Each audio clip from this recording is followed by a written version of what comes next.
All right, number one in relations and functions. So there's a lot of information here. This first problem wants us to determine the domain and the range for the relation. Okay, so they give us R equals, and then it says the set of XY values, and then it says such that X equals, or X is an element of N, which is the natural numbers, and Y is an element of Z, which are the integers.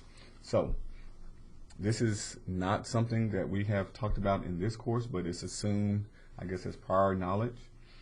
So let me kind of go over these numbers and groupings. So before we can identify what the domain and range are, let's talk about those number groups. And then once we know those, we'll be okay. So we're going to imagine this box represents all the real numbers. I'm going to do a pound sign for the word numbers, just to shorthand. So real numbers, any number you think of is a real number. It is denoted by what we use as this boldface R, so kind of like these letters you're seeing here. So this symbol represents real numbers. Real numbers are going to be split into two groups. One group is bigger than the other.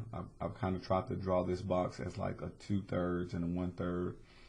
Doesn't have to be that exactly, but one group is going to be much larger. This first group is the set of rational numbers.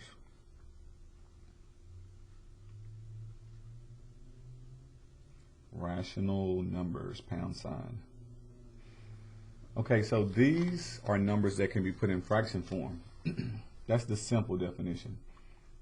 Can be put in fraction form, something like A over B.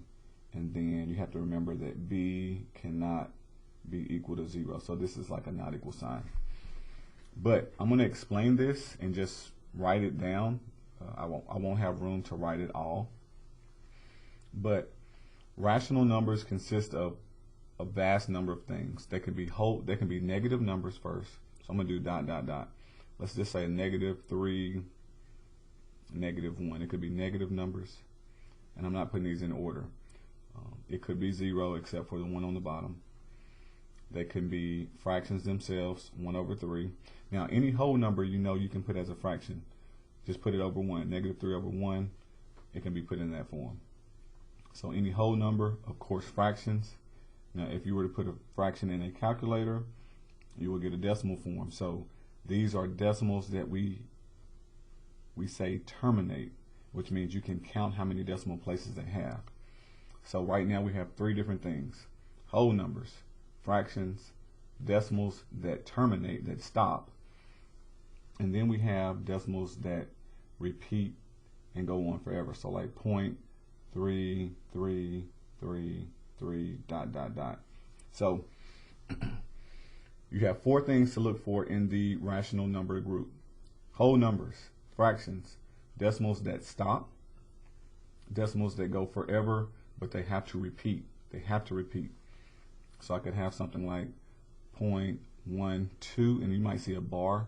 This just means 1, 2 repeat. So it could be 1 or 0.12, 1, 2, 1, 2, and it just keeps going.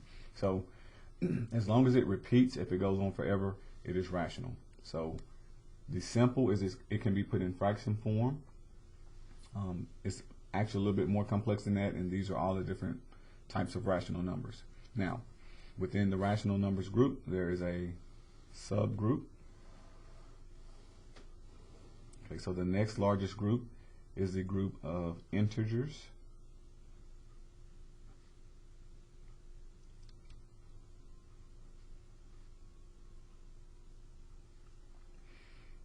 And the group of integers are just whole, negative, and positive numbers. So I'm going to do dot, dot, dot. They start with -3, -2, -1, 0, 1, 2, and 3. I'm trying to squeeze it in there. But it goes forever. So all the way, any whole number, negative or positive.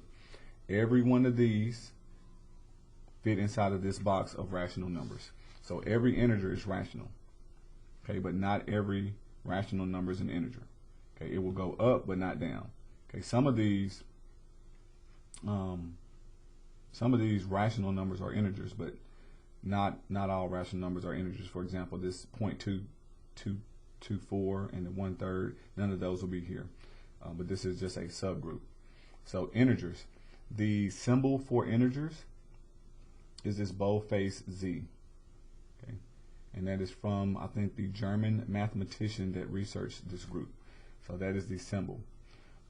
Now there's a subgroup here as well. There's two more groups over here I want to talk about.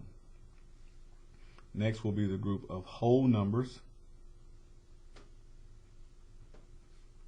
Whole numbers.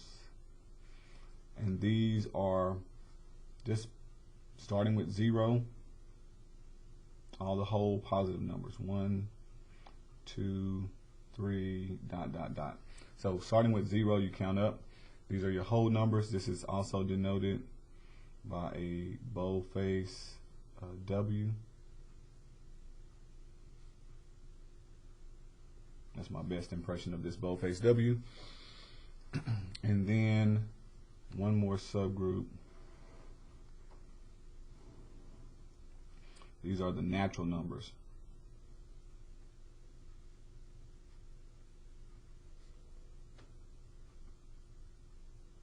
They're also called counting numbers.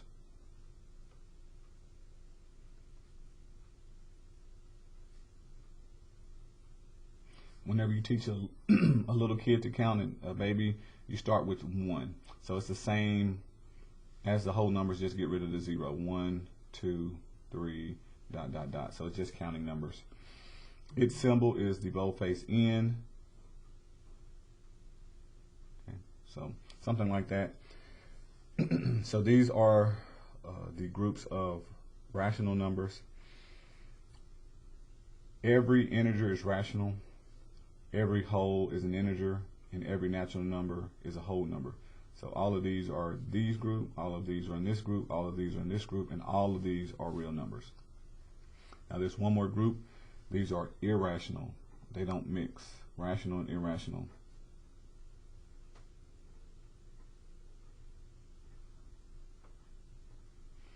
Irrational numbers. Okay, so the irrational numbers, these numbers, as opposed to this one, they can be put in fraction form. These cannot be put in fraction form. These will be numbers when simplified into a decimal. They will go forever, but they will not repeat. Examples are pi, which we abbreviate as 3.14.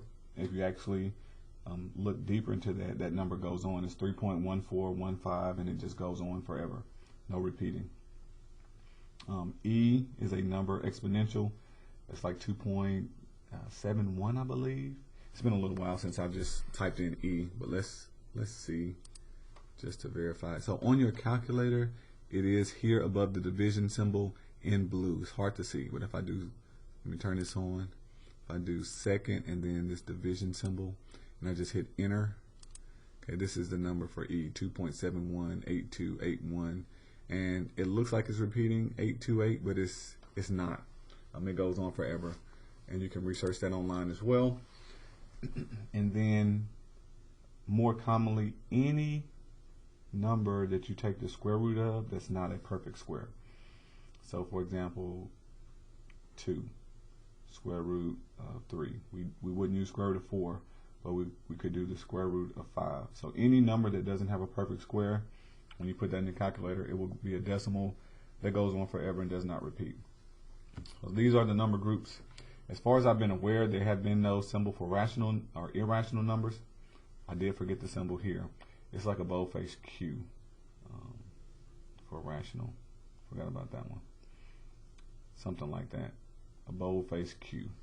So you have Q. They couldn't use R because they've already used it for real. So they use Q here. Z, W, N, and then there wasn't one that was universal unless something has changed within the last few years. You could use the boldface Q symbol with a line through it, which means not rational. But we'll see if that pops up. I don't know that it will. Okay, so here what we're seeing is that X is an element. What this means is X is in the group N. So that means down here, the natural numbers is whole, 1, 2, 3, so forth and so on. And Y is in the group Z. So Z is the integers group. So that's the negative and positive whole numbers. So the domain, these first set, the X is in. Just Spitz wants you to know those. And the range, the Y coordinate, is in the group Z. It doesn't say anything about even or so, just Z. So you got 6 options. Sometimes they may restrict it to even more.